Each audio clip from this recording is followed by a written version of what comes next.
Assalamualaikum warahmatullahi wabarakatuh. Para wargi anu mulia, alhamdulillah urang tiasa patepang deui bade neraskeun carios anu katunda anu judulna nyaeta Tobatna Rampog Nu Jadug. Ieu carios disusun ku kersana Bapak Ali Nurdin, salah sawios pangarang Sunda anu kamasyhur di Tatar Pasundan, Jawa Barat. Tobatna Rampog Nu Jadug bagian kalima minangki bagian anu pangakhirna tanapi tamat wargi. Para wargi anu mulia teu hilap nyanggakeun silaturahmi ka kersana pun adi pituin sim abdi Asep pisan nyaeta Kang Asep Dedi Suharto di Bogor. Mudah-mudahan aya dina kaayaan sehat walafiat oge para wargi sadayana. Wargi, Tobatna Rampog Nu Jadug ku Bapak Ali Nurdin bagian kalima. Paingan atuh Cep Thomas mah bisnisna pangmajuna eueuh nu bisa nandingan horeng kitu rahasiana. Ari peuting pagaweanana teh kitu bae jam 1 geus nyaring, terus mandi, wudu, terus ngaduk-duk salat tahajud. Beres salat tahajud diteruskeun kana zikir parat nepi ka subuh. Lumatak hese hayang babangsat ka dealer motor Cep Thomas Hengki mah. Wargi salian ti Cep Thomas nu kanyahoan ku si Jembros nyaeta Rampog Jadug lalakon di dieu. Nu jadi tukang tahajud teh nyaeta nu nelahna Mang Kurdi. Mang Kurdi teh pakasabana nyaeta patani nu imahna di juru lapang main bola. Unggal manehna ngaliwat janari kapipireun imahna, unggal Mang Kurdi keur ngagarendeng wiridan. Nu dibacana rupa-rupa wargi aya sholawat Nabi, istighfar, tasbih, tahlil jeung sajabana. Sok sanajan si Jembros jalma duraka oge ari kanu karitu macan poho-poho teuing cenah mitra. Apaleun keneh ngan manehna embungeun makena wungkul. Aya deui nu getol ibadah tepeuting teh nyaeta Pak Bribka Sungkana. Manehna teh anggota polisi anu dinesna di Polres Belendung. Jalma nongora keneh kira umur 8 likur tahun ngan kana ibadahna getol lain lumayan. Pak Sungkana ngaduk-duk ibadahna teh timimiti jam 12 peuting parat nepi ka subuh. Malah lamun bagian piket oge di kantorna teh kitu deui, salian ti getol ibadah Pasungkana teh pinter bisnis deui. Manehna muka bisnis karoseri, tralis, pager jeung sabang saning tower besi. Usahana kaetang maju oge, asetna geus miliaran rupiah. Bisa disebutkeun geus berat beunghar bro di juru, bro dipanto ngarayah di tengah imah Kang Ade. Mobilna oge geus rea marakbak aya kana 5 na bari jeung mobil marewah wungkul jiga nama sawarehna buatan bangsa Eropa. Lamun manehna dinas sok make mobil nu leuwih alus jeung leuwih mahal batan mobil Pak AKBP Beni nyata Kapolres di Polres Belendung. Punten bilih kasabit nami teu dimaksudkeun. Jamti jadi anggota polisi oge tekeng suudon mitra aya nu beunghar bari getol ibadah nu matak ulah sok suudon oge. Tapi ari kalolobaana mah jalma nu kapanggih ku si Jembros teh cenah ti peuting teh talibra sarare. Kerek patarik-tarik simbut pakandal-kandal kasur paempuk-empuk keranjang paalus-alus kamar pahade-hade pagreng-agreng. Teu nu pinter teu nu bodoh, teu nu beunghar teu nu miskin, karedul nyaring ti peuting kitu cenah. Dipikir-pikir ku si Jembros Rampog Jadug teh. Dina lebah nyaring peuting mah bet areleh ku bangsa cenah ngan bae di aku ku si Jembros sorangan salaku bangsat Jadug nyaringna teh manehna mah dipake teu bener ieu. Lain dipake tahajud. lain dipake bener, rajin sakalina ngajaran tahajud pedah kapaksa cenah wargi. Nyaeta basa manehna babangsat ka hiji imah keur kakataya pandangan barangan colongan bujurna tengah haja ngadupak kaleng ablek atuh pat golomrang si Jemros riweuh ngagebeg barang ngadenge nu boga imahna teh kadengieun ku si Jemros nyaring ucul-ucul terus kaluar ti kamarna muru kalebah kamar nu diasupan ku si Jemros. Nu pak golomrang teh nu boga imah ngagarendeng leumpangna beuki ngadeuketan. Si Jemros bati culang cileung neangan jalan jang pilumpateun eueuh ret kana mukena nu ngagantung di juru kamar sakilat manehna manggi akal raap mukena teh dipake kadepluk sigan sujud padahal mah nyumputkeun beungeut da kumisan baplang si Jemros teh mitra namina oge Jemros. Piraku nu di mukena aya kumisan kadang nu boga imah teh eureun lebah lawang kamar terus lahaloho ka jero breh kumanehna katempoeun aya nu keur nyuksuk sujud jigana keur salat. Oh si alhamdulillah ma keur tahajud sok teruskeun kana zikir jeung wirid sugan teh aya naon kitu cenah mitra. Ngagerendang kituna teh bari indit teh ngajauhan kamar nu aya si Jemrosan ngadenge nu boga imah leumpang ngajauhan kamar hate si Jemros ngemplong ngan tulila kituna teh sabab kadenge nu boga imah teh ngarandeg terus nanya tapi nah geuning si mal teh sujudnya kawetan kitu pokna asa piraku mun nya kawetan pan ka kula ngiblat teh nu boga imah balik deui wargi ceuheur ti mah buragiru si Jemros ngarobah sujudna malik 180 derajat tinu tali. Atuh barang nu boga imah noong teh manehna ayeuna mah sujudna geus bener ngiblat ngulon semu ngaler saeutik. Tapi bener ka kiblatnya indungna teh gerendeng nu boga imah.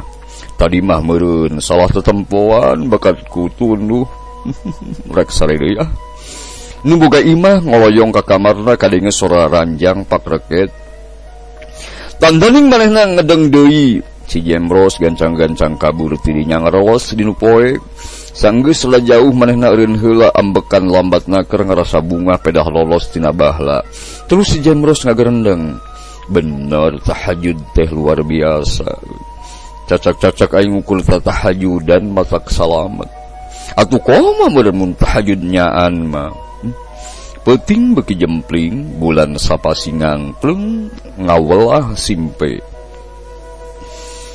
Para wargi anu mulia naon anehna rokok ceuk sasaha oge eueuh anehna rokok teh dina soal rasa tiba heula nepi ka ayeuna oge eueuh kamajuanana ukur sakikituna sugan taun ieu mah aya rokok anyar rasa moka rasa strawberry atau rasa jeruk eueuh sakitu we ukur aya nu banget jeung nu henteu nu make mentol jeung nu henteu nu kretek atawa nu piter kretek atawa rokok bodas eueuh kamajuanana nu mroduk rokok siga nu beakeun akal jang nyiptakeun rokok rasa anyar naon sababna kawasna bae bakat ku payu. Jalma salam dunya mitra pasti kabeh sapamadegan yen rokok teh matak ngaruksak kesehatan jeung matak ngaruksak ekonomi teuing geus aya sabaraha juta urang jalma nu gering awatan rokok boh anu balocor paru-paruna boh anu kanker pon kitu deui anu raruksak ekonomina geus rea pisan atuh harga rokok anu kasebut murah oge sabatangna teh hargana sarua jeung harga kenteng anu kualitasna alus. Lamun sapoe udul beak sabungkus anu eusina 12 batang teh sarua jeung 12 sikieun kenteng. Lamun duit tadi dibelikeun kana kenteng teh sabulan oge geus meunang 360 siki kenteng. Lamun sataun meureun geus meunang 4320 siki kenteng alus. Mun eta kenteng dipake nyuhan imah teh mata kiung imah ukuran genep ka 8 meter ditambah ku dapurna ukuran 3 kali 5 meter mangkaning urudna geus puluhan tahun. Atuh cenah lamun dibelikeun kana kenteng teh meureun geus bisa dipake nyuhan Gelora Bung Karno. Mangkaning rea pisan jalma nu nyandu udud padahal kenteng imahna balocor aneh kitu cenah ceuk si Jemros. Kitu pisan nu kaalaman ku si Jemros mere bekel ka budak nu rek sakola mah 5.000 sapoe oge nyebutkeun berat tapi ari meuli udud mah sapoe beak 20.000 oge teu nyebutkeun berat ieu.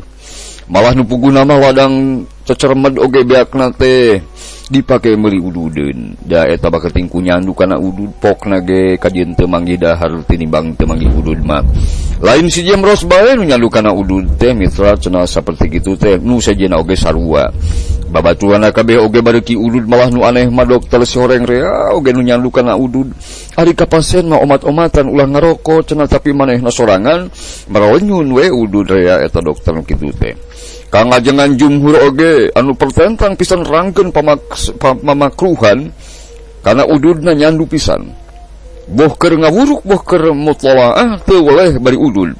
Ngan keur salat wungkul tara ududna teh mitra. Kitu oge meureun pedah teu meunang cacak lamun keur salat meunang udud mah moal henteu salatna teh bari ngalepus udud mitra.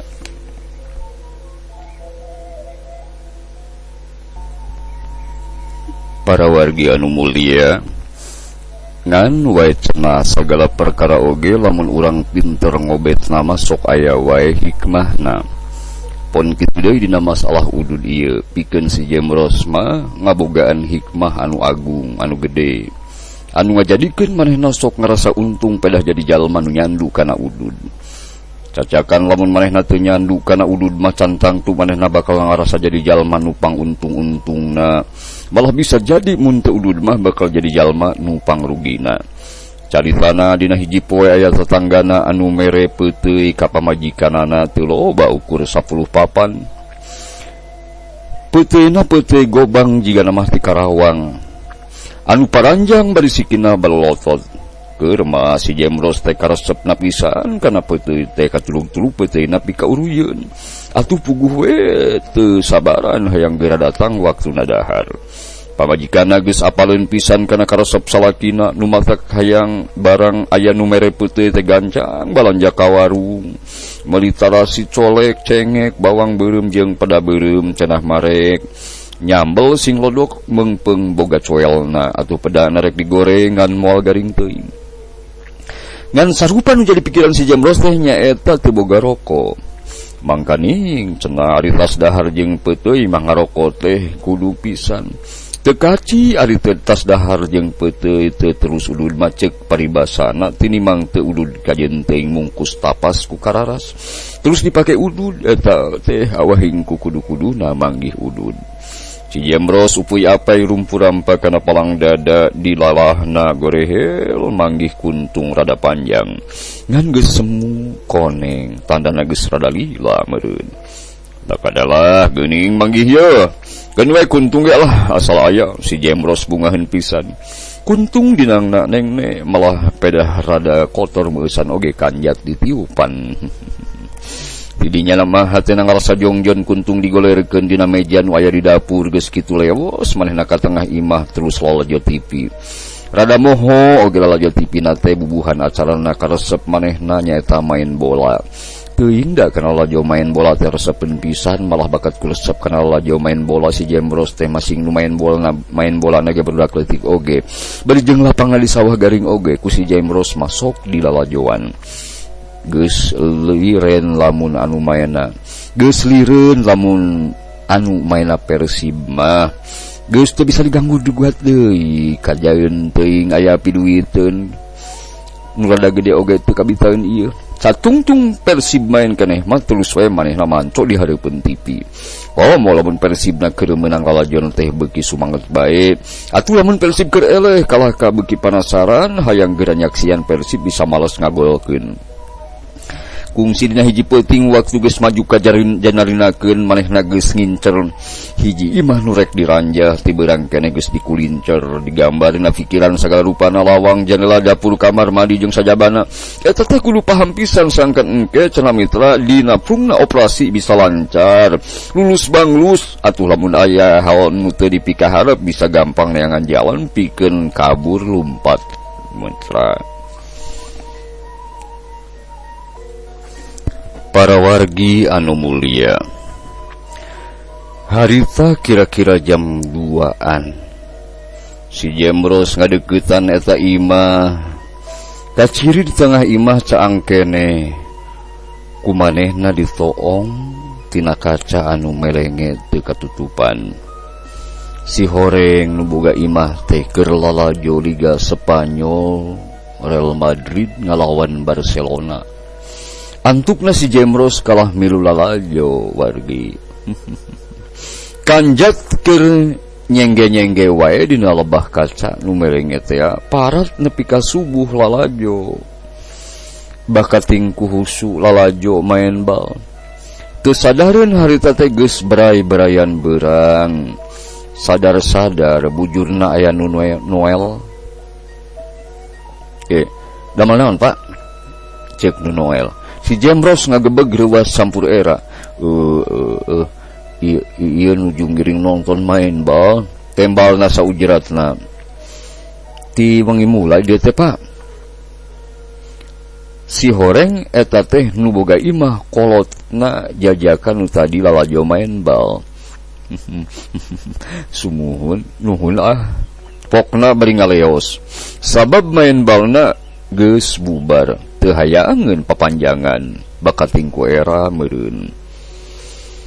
Wargi nyamos peuting eta mah manehna teu bebeunangan gara-gara kahalangan ku karesepna nyaeta main bal.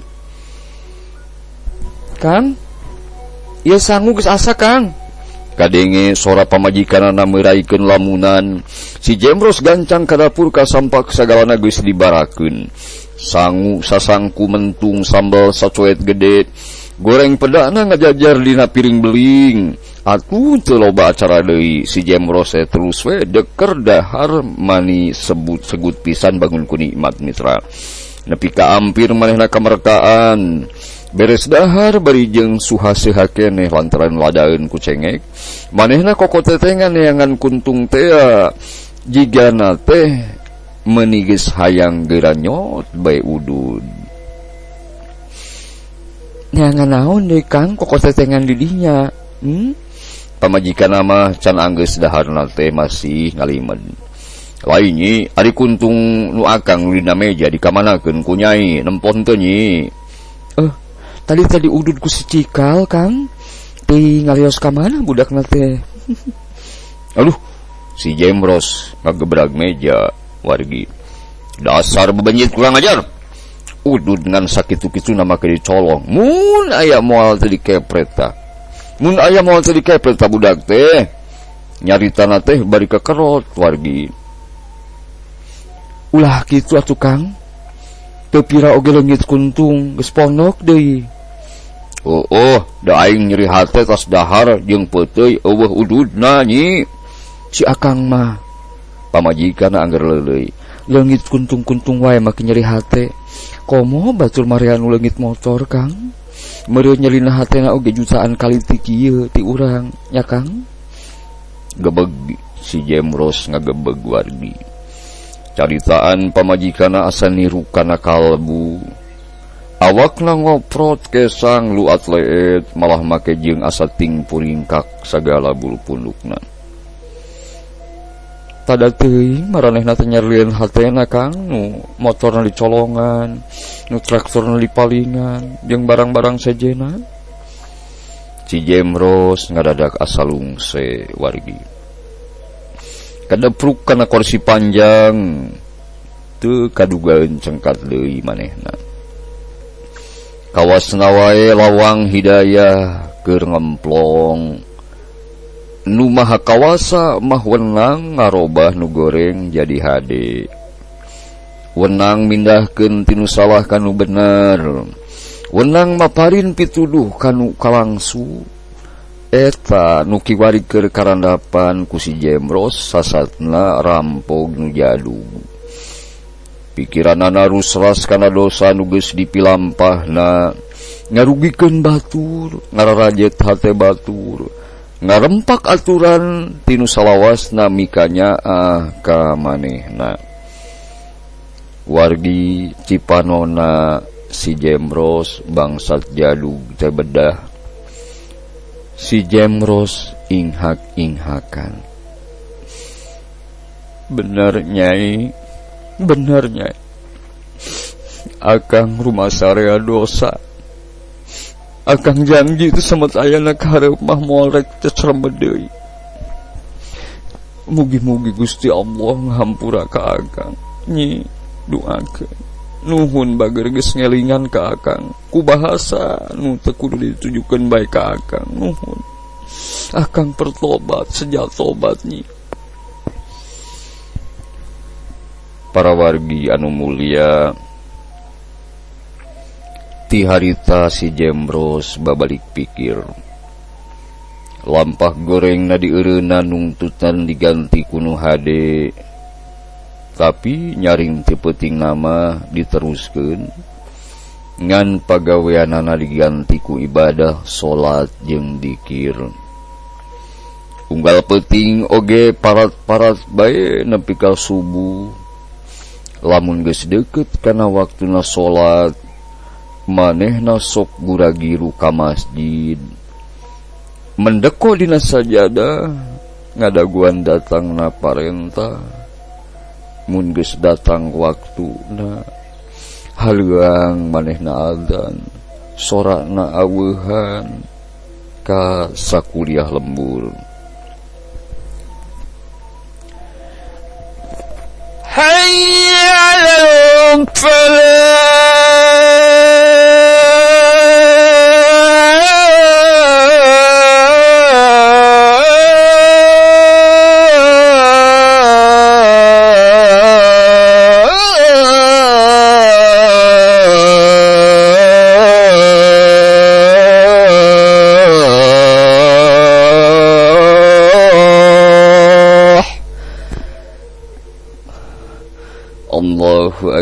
Allahu Akbar.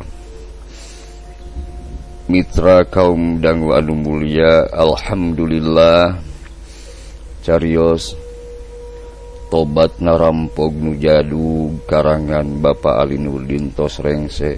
Tapi sakedap wargi seueur pisan pulungeunana tina 5 bagian carios ieu. Nu kahiji seueur sindir sampir ti si Jemros nyaeta ka warga masyarakat tina sagala rupi tingkah laku atawa pakasabana anu kadang-kadang keuna ka diri urang sadaya. Eta teh sindir sampi Jemros keur urang supaya urang introspeksi diri salaku individu atapi masyarakat. Mangga tingali deui bagian hiji lebih ka bagian kalima dibika deui ku para wargi sadaya seueur pulungeunana. Anu kadua geuning bangsat nu jadug oge rampog nu jadug. Alhamdulillah saparantos kenging hidayah mah janten jalmi anu insyaallah husnul khotimah. Contoh nu sanesna nyaeta aya dina diri sahabat Rasulullah sapertos Sayyidina Umar bin Khattab. Anjeunna teu acan lebet Islam ka lebet jeger, namun anjeunna jadi jalmi anu insyaallah malih mah soleh pisan dijamin lebet ka sawarga Allah. Hatur nuhun hapunten kana samudaya kalepatan sareng kakiranganana. Ulah kirang hapunten da simkuring saparakan cate bubuhan sanes ahlina. Ieu mah darma nyanggakeun etang-etang kagagelan. Mudah-mudahan aya pulungeunana sasiereun sareng sabeunyereun. Tutugan Gunung Sangkur, Wan Cilayung hibar, tobat narampog nu jadug ku karsana Bapak Ali Nurdin. Hatur nuhun Bapak Ali Nurdin. Parantos rengse. Wassalamualaikum warahmatullahi wabarakatuh.